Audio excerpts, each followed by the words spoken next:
जो first paper है उसमें आपके 75 प्रश्न रहते हैं और ये प्रश्न आपके 150 अंक के होते हैं, मतलब हर प्रश्न 2 अंक का होता है, ठीक है।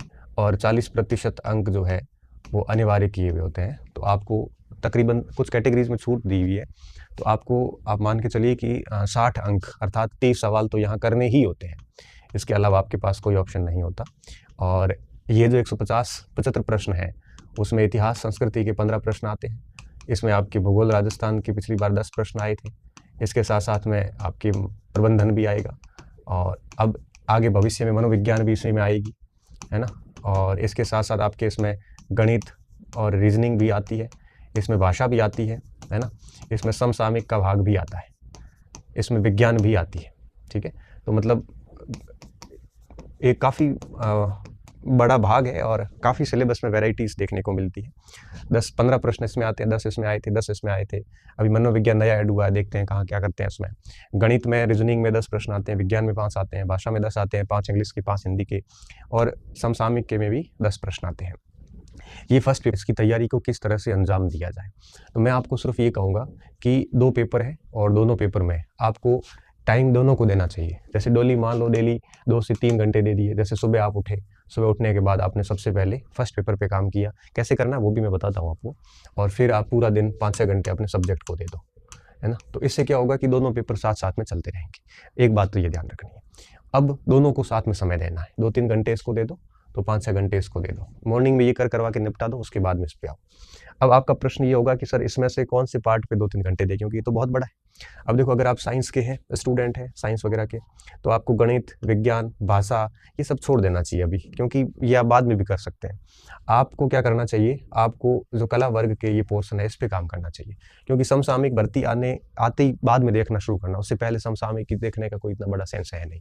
तो समसामयिक की छोड़ दीजिए, गणित विज्ञान छोड़ दीजिए, भाषा छोड़ दीजिए। ये मैं साइंस के बच्चों की बात कर रहा हूँ। अगर आप आर्ट्स के स्टूडेंट हैं तो इतिहास, भूगोल और ये पोर्शन छोड़ दीजिए, बाकी का पोर्शन अगर देख सकते हो देख लो। अगर आपको लगता है कि मुझे गणित और अंग्रेजी बिल्कुल ही नहीं आ रही है तो फिर उसको छोड़िए, कम से कम क्यों अपना इस पे समय खराब करना। तो इसमें से जो भी आपका सबसे कमजोर भाग है उसको लीजिए, और आपको क्या करना है, सारे एक साथ नहीं लेने। जैसे मान लो पहले आपने प्रबंधन ले लिया, क्योंकि ये काफ़ी नया है, तो आपको लगता है कि किसी संस्थान से पढ़ा है तो ठीक है, किताब तो ठीक है, किताब या कोचिंग इस पर भी मैं अलग वीडियो बना के बात करूंगा कि आपको कोचिंग पर जाना है या किताब पे जाना है या दोनों पे जाना है। मैं इसके लिए बहुत अलग से डिटेल से बात करूंगा, फर्स्ट पेपर की तैयारी की भी बात करूंगा और सेकंड का भी अलग से वीडियो बना के बात करूंगा। लेकिन अभी आप इतना सुन लीजिए कि जो पोर्शन आपका कमजोर है, जैसे सबसे पहले प्रबंधन ले लो, है ना। तो प्रबंधन को आपने जैसे 10-15 दिन में बढ़िया तैयार कर लिया, और मैं तो ये कहूँगा कि जो नए सब्जेक्ट है छोटे, इनके नोट्स आपके हाथ से बना दो। आप नोट्स बनाने से क्या होगा कि वो आप उसको कई बार पढ़ लोगे ना, तो उसकी लाइन टू लाइन याद हो जाती है। किताबों के साथ समस्या ये रहती है कि आप उसको बार बार पढ़ नहीं पाते, और जब तक बार बार पढ़ोगे नहीं तो डेफिनेटली वो याद नहीं होगी, और परीक्षा के टाइम रिवीजन भी बड़ा मुश्किल हो जाता है। तो ऐसी स्थिति में सबसे पहले जैसे आपने प्रबंधन ले लिया, उसके बाद में छोटा भाग भूगोल है तो भूगोल तैयार कर लो। भूगोल आपका बहुत अच्छा है, आपको नोट्स की जरूरत नहीं है तो मत पढ़ो, उसको किताब से अंडरलाइन कर दो। फिर इतिहास संस्कृति ले लो, आपको लगता है कि इतिहास संस्कृति आपका ठीक है, किताबें पढ़ी हुई है तो नोट्स बनाने की जरूरत नहीं, उसको आप अंडरलाइन करके 1-2 बार पढ़ लो। और फिर इनमें से कोई एक सब्जेक्ट ले लो, और फिर जैसे ही ये एक बार, जैसे मान लो हर सब्जेक्ट को 1-1 महीना लगता है मान लेते हैं, तो कम से कम आप ये मान के चलिए कि 5 से 6 महीने में आप है वो आराम से कर लेंगे, ठीक है। जैसे एक बार पूरा होता है फिर उसको वापस रैंडम घुमाना शुरू कर दो। जैसे ये सब पूरे हो गए तब जब पहली बार पढ़ा था उसको वापस पढ़ना शुरू कर दो। या फिर आप ऐसे भी कर सकते हो कि हर 5 दिन पढ़िए, फिर 2 सप्ताह में 5 दिन पढ़ो, 2 दिन तक आप उसका रिवीजन कर लो जो आपने 5 दिन पढ़ा था। इस तरह से आप कंटिन्यू उसके आगे बढ़ते रहिए, ठीक है। और इस दरमियान कोई टेस्ट सीरीज वगैरह होती है तो ज्वाइन कर लो, एक बार अगर कोर्स हो जाता है उसके बाद टेस्ट सीरीज ज्वाइन कर लो, ताकि क्या है कि आपका इससे बढ़िया अभ्यास भी हो जाता है। तो इस तरह से फर्स्ट पेपर को डेली आप 2-3 घंटे देंगे और एक सब्जेक्ट को ले लेके पूरा करेंगे तो 6-7 महीने में फर्स्ट पेपर की तैयारी बढ़िया हो जाती है, ठीक है। मनोविज्ञान वगैरह भी इसके साथ में आ जाता है। फर्स्ट पेपर में एक तो है इतिहास। अब देखो, इतिहास में राजस्थान का इतिहास है और थोड़ा बहुत आपके भारत के इतिहास के टॉपिक भी है, ठीक है। अगर मैं यहाँ पे सीधी पुस्तक की बात करूँगा, देखो अगर अपन ऑथेंटिक किताब लेके बैठेंगे तो हम उसको पहुँच नहीं पाएंगे। क्यों? क्योंकि देखो, ऑथेंटिक किताब लाओगे तो आपको प्राचीन भारत की भी लानी पड़ेगी, मध्य की भी लानी पड़ेगी, आधुनिक की लानी पड़ेगी, राजस्थान का भी लाना पड़ेगा, और 15 प्रश्न के लिए इतना सारा लाना मेरे अनुसार ठीक नहीं है, ठीक है। तो आप क्या कर सकते हैं, तो इसके लिए आप बेस्ट ऑप्शन ये है कि आप कोई गाइड ले लीजिए इतिहास और संस्कृति की, और मेरे दृष्टिकोण में नाथ की गाइड अच्छी आती है, जिसमें इतिहास और संस्कृति काफ़ी कुछ कंसाइज करके लिखा हुआ है और परीक्षा में लगभग आपकी 80-90% सवाल फंसा देते हैं, और मुझे लगता है कि इतना पर्याप्त होता है सिलेक्शन के लिए। ठीक है, बाकी आप चाहते हो नहीं मुझे 100% करना है, तो 100% के चक्कर में कई बर्बाद हो गए, कई आगे भी बर्बाद होने वाले हैं। ठीक है, तो ये काम आप कर सकते हो। नाथ का आप लाके इतिहास संस्कृति को पढ़ लो, अलग से किताबें मुझे नहीं लगता कि आपको लाके और एक्स्ट्रा पढ़ने की ज़रूरत है।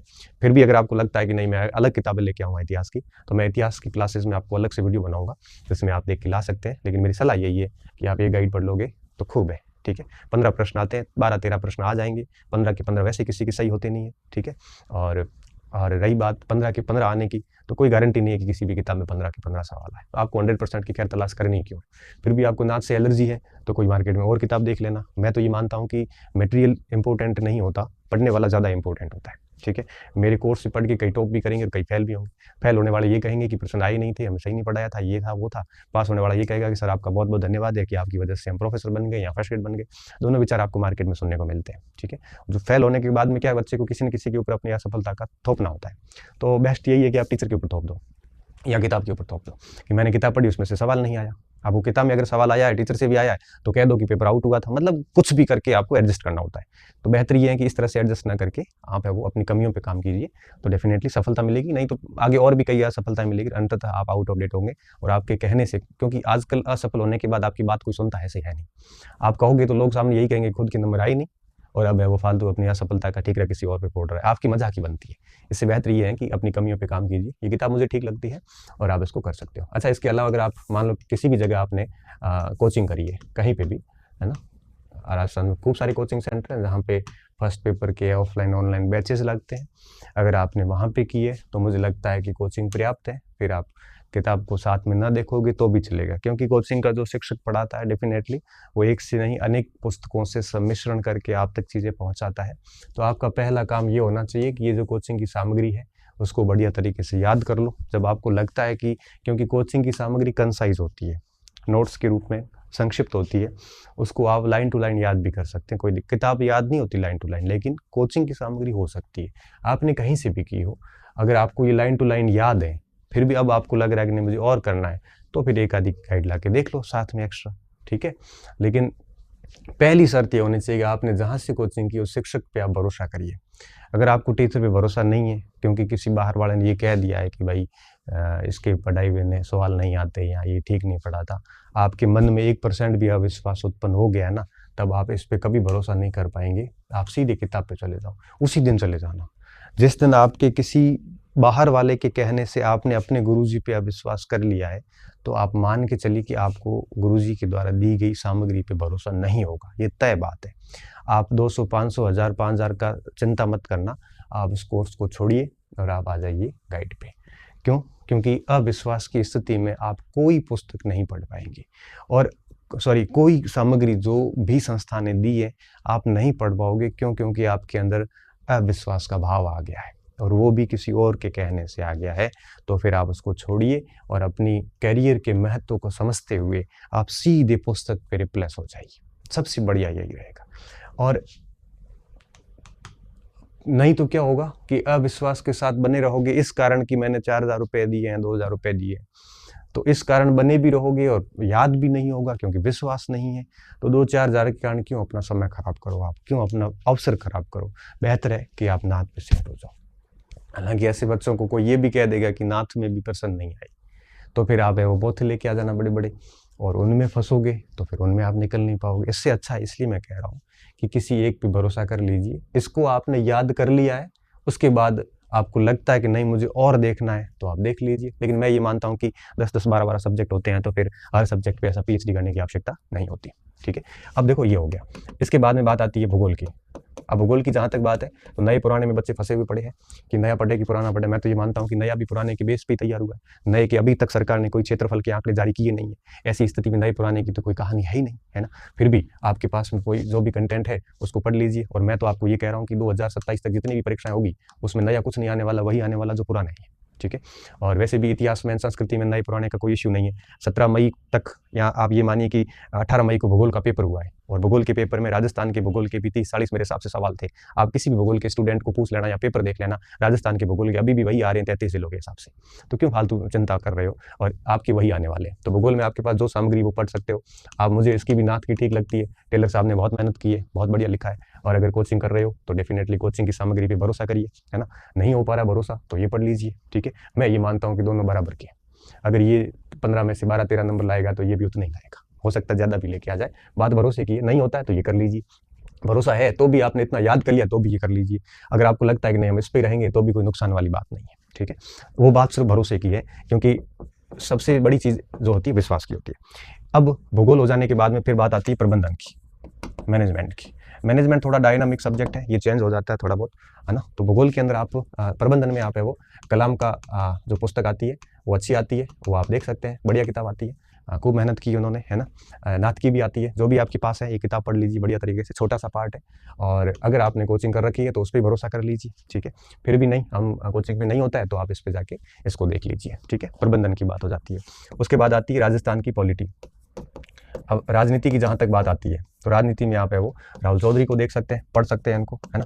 इनकी किताब अच्छी किताब है, और लगभग प्रश्न वैसे 5 के आसपास आते हैं राजस्थान की पॉलिटी से। और इसके साथ में इंडियन पॉलिटी का मेरे हिसाब से टॉपिक है नहीं उसमें, है तो भी आप है वो बौद्धिक प्रकाशन वगैरह से कोई पार्ट है वो देख सकते हो, ठीक है। अगर आपने क्लास ली है तो मैं लगता हूँ प्राथमिकता इसको देना, क्योंकि आपने ली है, लिख भी ली है, तो कम से कम न्यूनतम इतना तैयार कर लो, फिर इच्छा होती है तो इधर जा सकते हो। अगर ये नहीं किया है और ये नहीं करना चाहते हो तो ये किताबें आपकी बेस्ट ऑप्शन है, ठीक है। तो अगर ये करना चाह रहे हैं तो फिर आप उस पर भरोसा कर लीजिए और आगे बढ़ जाइए। ये 4 तो हो गए कला के, ठीक है। अब बात आती है 5 और 6 नंबर, ये है भाषा। भाषा में ये रहता है कि हिंदी जो है ये तो आप 9वीं से लेकर 12वीं तक की जो व्याकरण भाषा आती है राजस्थान की वो देख लीजिए, उसमें से सवाल अक्सर बाहर जाता नहीं, बड़े आराम से हो जाता है।